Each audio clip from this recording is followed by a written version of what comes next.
Hello everyone and welcome to a new video on the Colombians Football Report. Today we will be going over day 16 of the 2026 FIFA World Cup. Now before we get into the games, 83% of the people who view my videos are not subscribed to the channel. So make sure you subscribe to the channel so that I can continue to grow and make better content in the future. Now let's get to the games. And the first game we're going to talk about today is Norway versus France. This game took place at the same time as the game between Senegal and Iraq. And this is a game everyone was excited for. Everyone wanted to see Erling Haaland versus Mbappe. But to the disappointment of everyone, Norway actually put a backup team, which is an interesting decision because if they won this game, they would have faced Sweden in the round of 16, in the round of 32. Meanwhile, if they lost, they would face the Ivory Coast. And the Ivory Coast are definitely a harder team than Sweden. So you would have expected Norway to try to go for that first place, but they didn't. And they basically just handed France the easy win due to them playing the B team because France, they played their entire starting 11. And while it is true their manager, Deschamps, wasn't there because he had to go back to attend a funeral because his mother passed away. I give my condolences to him and to his family, and I hope that he stays strong. And it's never easy to lose a family member. But yeah, since Deschamps had to leave, they had the assistant manager today. But despite that, they still easily won this game 4-1. France got off to a fast start after Mbappe. He passed the ball out wide to Dembele, and Dembele, after doing some cutting in and some tricks, he shot with his right foot and it went into the back of the net. Great finish from him. And France, they kept on attacking. They forced the backup goalkeeper for Norway, Selvik, to make some saves. However, after France just kept attacking more and more, eventually they found their second goal, which was one of the goals of the tournament so far for sure. Very similar move. Mbappe, he passed it out wide to Dembele, but this time Dembele was outside the box, very far out, and despite that, he still curled it in into the bottom corner, the same corner where he put it for the first goal. It was a ridiculous finish from Dembele, and he's showing why he is the current Ballon d'Or winner. So it looked like France were easily going to win this game. However, from kickoff, after Dembele scored his second goal, Asgard, he scored for Norway to cut the deficit. It was a great skill from him, and he finished it. Very underrated player. He actually has a very good goal scoring record for his country. But I mean, despite that, the only thing that that goal did to change the game was that France no longer had a clean sheet because France, they still kept dominating. They were still clearly the better team. And Chouameni, he passed the ball to Dembele, who was once again on that right wing. He cut inside again, and then he just curled it in once again. All three of his goals were very similar to one another, and they were all fantastic. Dembele had a hat trick in just 32 minutes. Very impressive performance from him. And people were saying that Dembele doesn't perform for France in the Euros and in the World Cup. Well, but he just silenced the critics because now he has 4 goals in this World Cup. He is firmly in the Golden Boot race. And France, they had the deserved 3-1 lead going into halftime. And in the second half, Norway got off to a better start because they immediately went attacking. And Oscar Bob, he did a great job to win a penalty for his team. So this could have gotten Norway back into the game. But instead, Trent Larsen, he kicked a very weak penalty, and it was a very easy save for Mike Maignan. And Maignan, when he had to respond, he made some very good saves today. And the second half was a bit dull because obviously France, they were saving themselves for the next round. And Norway, it was clear that they had already lost the game and they were playing their backup players. So they just couldn't really do much. And when they did, Maignan was there to save the ball from going into the net. And then eventually, right at the end, after a great cross from Barcola, Desiree Doué, he headed the ball into the back of the net to make it 4-1 for France. Great win for France. Even though it was Norway's backup team, it's still an impressive win. And France definitely looked like one of the teams that could win the World Cup. They might be the top favorites right now because their attack just looks unstoppable. Next, we have Senegal versus Iraq, and Senegal needed to win this game by many goals in order to qualify as one of the best third place teams. Luckily for them, their game was against Iraq, clearly the weakest team of the entire tournament. And Senegal got off to a very fast start. They almost scored from a corner kick very early on, and then they got another corner kick, and the ball was headed by Sek, and Sek's header managed to hit off Diarra's leg, and it went into the back of the net.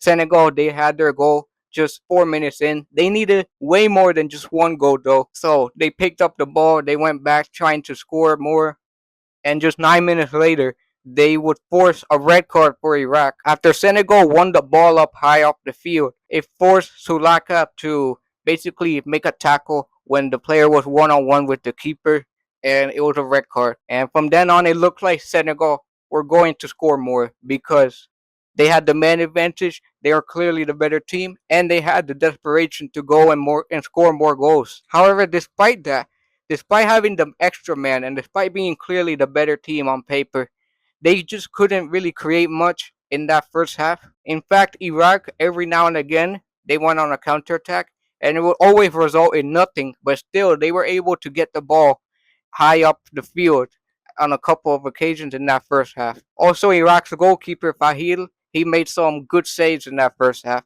but he went down injured and he had to be taken off in the second half. So that probably helps Senegal because it's clear that Fahil is Iraq's best goalkeeper because when they brought on Hassan, the Senegal were able to score more goals. In that second half, they finally started to take the game more seriously. A great run from Kamara into the box ended with him laying the ball off to Ismail Assar so that he could tap it in. And Senegal were now leading 2-0. They still picked the ball up because they still needed to score even more just to be sure. And that was when the man of the match today, Pop Gay, started to show his mark.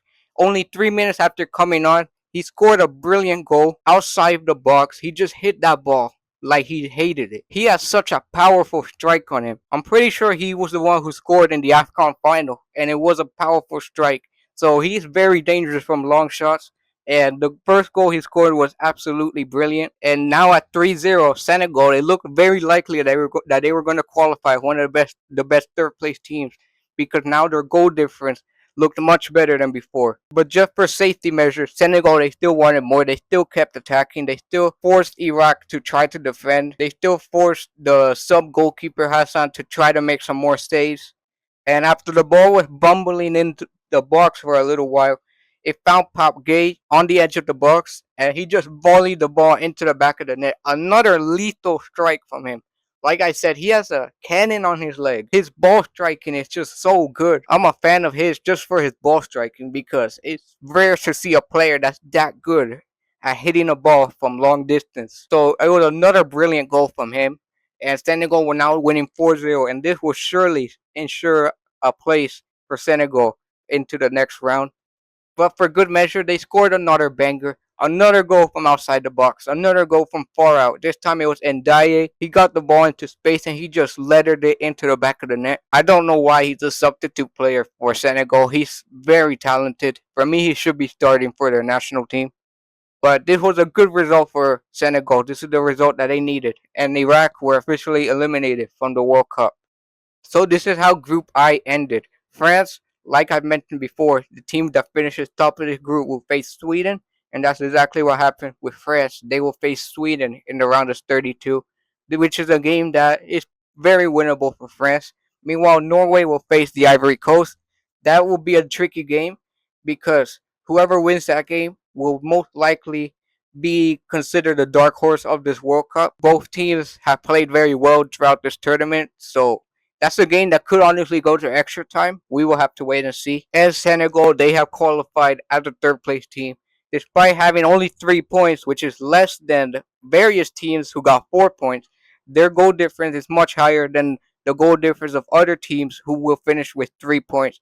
So they are into the next round. And at this moment in time, they are facing England in the next round. But this could change if the DR Congo qualifies, because if the DR Congo qualify as one of the best third place teams, then they will face England, which means Senegal will end up facing, I think it's Belgium. So we have to wait and see. But for Senegal, just know that they will face one of England or Belgium in the next round. Next, we have the two games that took place at the same time in Group H. Uruguay versus Spain and Cabo Verde versus Saudi Arabia. The first game we'll talk about is Uruguay versus Spain, a clash between two former World Cup champions. Yeah, in all honesty, Neither of these countries played like a former World Cup champion today. It was a very dull match. There was a lot of hype for this match. It was expected to be one of the best games in the group stage, but it just didn't live up to that hype. Uruguay have shown throughout this tournament that they are overrated and that their team is not that good. And Spain had a pretty disappointing performance. And they may have won, but they only won because they played against a very useless Uruguayan team. I still have my doubts for Spain when they have to face a big team. Because in that first half, it looked like Uruguay at times were the better team. They were sitting back, yes. They had less possession, yes. But every time they got the ball, they would go on a counterattack. And they would cause Spain some problems in the defense. Granted, they didn't have many dangerous shots, but still. So when Spain scored, it did feel a little bit against the run of play. It felt like Uruguay were slightly closer to getting a goal than Spain were. But Baena scored the goal. But we have to be honest here. That goal would have never happened if it wasn't for Muslera making a huge mistake. He has done it again. He has made mistakes in all three games that Uruguay played in this World Cup. Baena's shot was not even that good of a shot. It was straight at Muslera, and it wasn't even that powerful. Yet when Muslera dived in to get it, he somehow let the ball slip from his hands and it went into the back of the net. It's just pathetic goalkeeping. A pro goalkeeper in that position, you would expect them to either catch the ball with ease or at worst parry the ball out wide. But instead, Muslera couldn't even do either one of those things because he ended up parrying the ball into his own net. And Muslera is one of the big reasons as to why Uruguay failed to qualify out of the group stage of the World Cup for a second time in a row. Fun fact, this is the first time in history that Uruguay has failed to make it out the group stage in 2 World Cups in a row. That is just absurd. And the second half was very boring. They didn't do anything of note. Uruguay were just tragic to watch. They tried to form attacks because they needed to, but they just couldn't because they're just so awful. Darwin Nunez barely got a touch on the ball. Ugarte got subbed off right before the end of the first half because of an injury. Muslera got subbed off at halftime because his performance was so bad that Bielsa decided to change goalkeepers. And early in the second half, Fede Valverde was taken off, which just goes to show that he did not have a good tournament at all. This is just a disastrous campaign in the World Cup for Uruguay. I would have loved to see what the dressing room was like at halftime. Like, what did Bielsa say to Muslera? What did Bielsa say to Valverde? What did Bielsa say to the whole team? It must have been pure entertainment. Unless if you're Uruguayan, of course, because this is pure embarrassment. And they become the only South American team at this World Cup to not make it out the group stage. All of the other 5 have done it except for Uruguay. Now Spain late on had the best chance of the second half because Ferran Torres was 1-on-1 with the goalkeeper and he still managed to hit the crossbar. Very embarrassing finish from him. And yeah, this Spain team still doesn't look convincing at all. They only won today because this Uruguayan team is useless. They're more useful at making tackles than actually playing football, which is why Canubio right at the end got a red card, a deserved red card. And yeah, Uruguay have officially been eliminated. Another pathetic campaign from Uruguay. And it is a shame because this is a former World Cup champion, a 2-time former World Cup champion.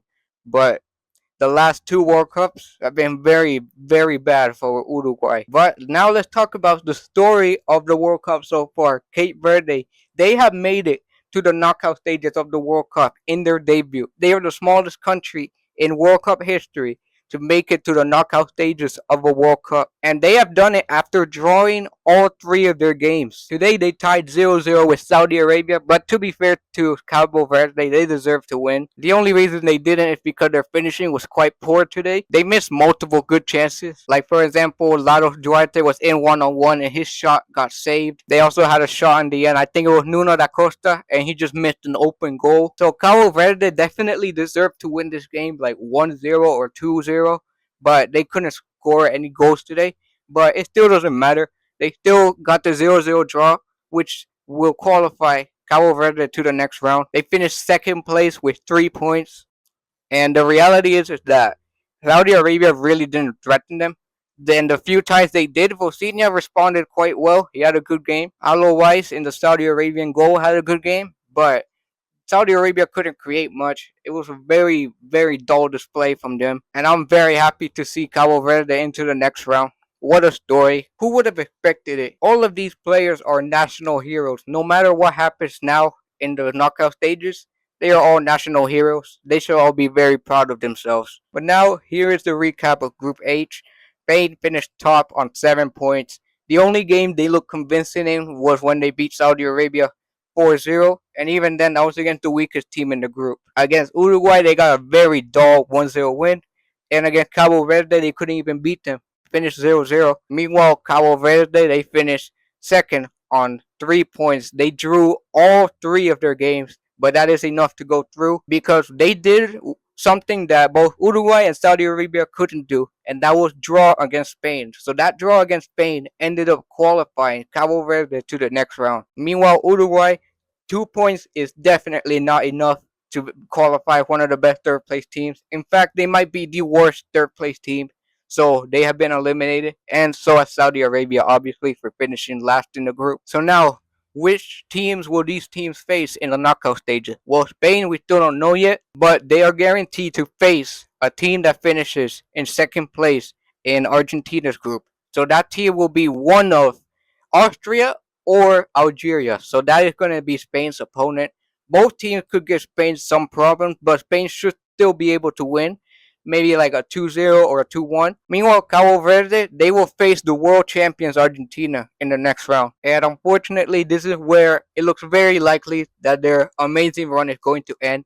But even if it does end at the hands of the world champion, it still doesn't make their run any less incredible because what they have done to make it this far is truly insane. Like, this is a once in a lifetime experience. Who knows when we'll see a country the size of Cabo Verde qualify for the knockout stages of a World Cup in the near future. And who knows, maybe Cabo Verde will pull off the shock and eliminate the world champions. That would be insane. Now, the final two games that took place today were the games in Group G. And the two games that took place were New Zealand versus Belgium and Iran versus Egypt. Belgium needed to win this game by many goals if they wanted to finish top of the group, and they also needed Egypt to not win their game against Iran. So it definitely felt like Belgium were going all out today because they barely let New Zealand have any chances. In fact, I'm pretty sure the game ended with like Belgium having almost 40 shots and New Zealand didn't even have 10 shots.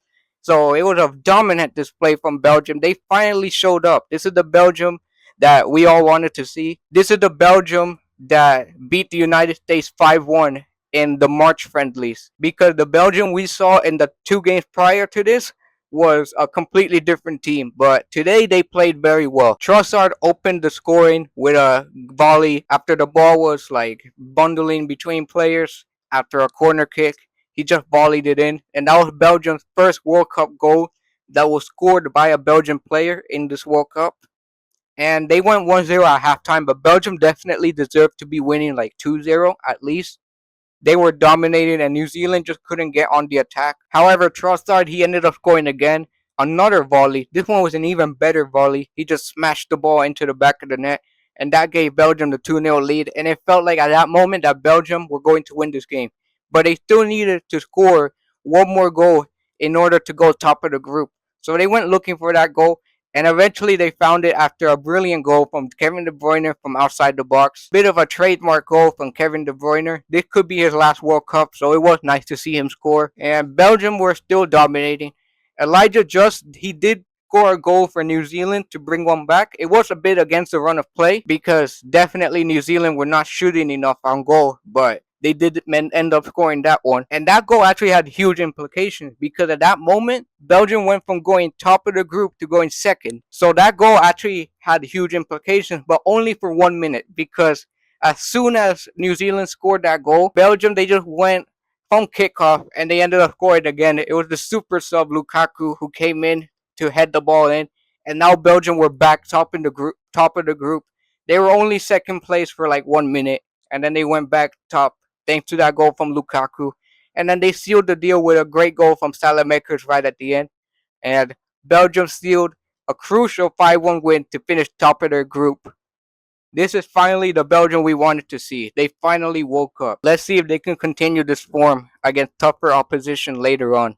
But yeah, New Zealand are officially now eliminated from the World Cup. But now it's time to talk about Egypt versus Iran. And this was a brilliant game. Very dramatic. It really should have ended more than just 1-1. I feel like both teams deserve to score more goals in this game because it was very back and forth, even from the start. Egypt ended up going first just 5 minutes in after Saber took advantage of a huge mistake from the defense and the goalkeeper. However, just a few minutes after that, Iran went on the attack and they won a penalty. It was Mehi Taremi who forced the Egyptian defender to tackle him after he managed to win the ball back inside the box. And he won the penalty, so he took the penalty. But it ended up being saved by Sober. A good penalty kick save, to be fair to him. But yeah, you would have expected Taremi to be doing much better because he is Iran's star player. He is the Iranian player with the most pedigree in Europe. But that missed penalty didn't get to Iran's head. They still went to try to score that equalizing goal, and eventually they would get it after a shot forced to save from the Egyptian goalkeeper. Rezayan, he was there to pick up the scraps and score the goal. He smashed the ball into the back of the net from a rebound. It was from a relatively tough angle as well. And the 36-year-old right wing back, he has 3 goals and assists in this World Cup, which is truly incredible. And for the rest of the game, Iran and Egypt, they were attacking a lot. It was a very back and forth game, and the atmosphere was very good in this game. But I think Iran were the slightly better team. They had more dangerous chances, and they had to force some good saves from the Egyptian goalkeeper. But that brought us to the moment that happened in stoppage time, where after a series of rebounds, the ball eventually landed to the Iranian defender Khalil Sadeh, and he was high up the field because Iran was looking for that winner, and his shot ended up going into the back of the net, and the Iranian team, they all started to celebrate. The crowd was going wild. The player took his shirt off. He even had a cool celebration with some sunglasses. Memorable moment for the Iranians. But unfortunately for them, the goal was disallowed because of a very harsh offside decision. The offside is still causing some debate online. Some people are saying it was offside. Some people are saying it wasn't offside. It's very hard to tell. I think he was just barely offside, but it was super close. And it was a huge shame for Iran. They could have gotten their first ever qualification to the knockout stages of a World Cup. But the good news is that they still managed to hold on to the draw, which means that they still can qualify for the next round. Not all hope is lost yet. They can still make it. They just need one good result to happen in the games that are taking place tomorrow. And in a moment, I will explain to you which results are the ones they need. But first, let's take a look at Group G. Belgium, they finished top of the group, and Egypt, they managed to bottle first place, but they still get second place, and they're still going to face Australia in the next round, which I still think is a favorable matchup for Egypt. I think they're the favorites to win that game. The problem is that if Egypt win that game, they will most likely have to face Argentina, and that's where things will get very, very difficult. But still, football is the sport where anything could happen. So we just have to wait and see what will happen in the knockout stages. Meanwhile, Belgium, they finished top of their group. So they will face a third place team, and it looks likely that it will be Senegal. At the moment, as things stand right now, they will face South Korea. But South Korea are in serious danger of not qualifying. So if that happens, then they will face Senegal. We just have to wait and see which one it is. Meanwhile, Iran, they will qualify as one of the best third place teams as long as one of these results happen. I'm just saying one of these results.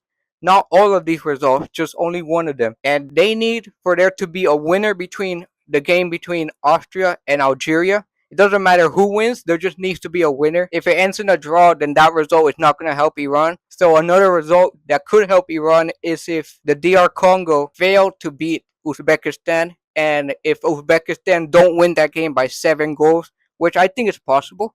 Obviously, Uzbekistan are not going to win that game by 7 goals. That's not going to happen. But they definitely could force a draw out of the DR Congo. But in case that also doesn't happen, there's still one more result that could help them, and that is if Ghana beat Croatia. However, I feel like this is the least likely result to happen. I think Croatia are favorites to beat Ghana. So the game that I'm looking at is the game between Algeria and Austria, because I think it's very likely there will be a winner out of that game. Both teams are going to go at each other very hard because of the history of the 1982 disgrace of Jihan.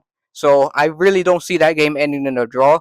And if that game doesn't end in a draw, then Iran will be through to the next round as one of the best third place teams. And if Iran go through, their opponent would be Switzerland. So that is it for this video, where we went over all the games that took place on day 16 of the 2026 FIFA World Cup. Make sure you like the video and make sure you subscribe to the channel like I mentioned earlier. I have nothing more to say, and have a good night everyone.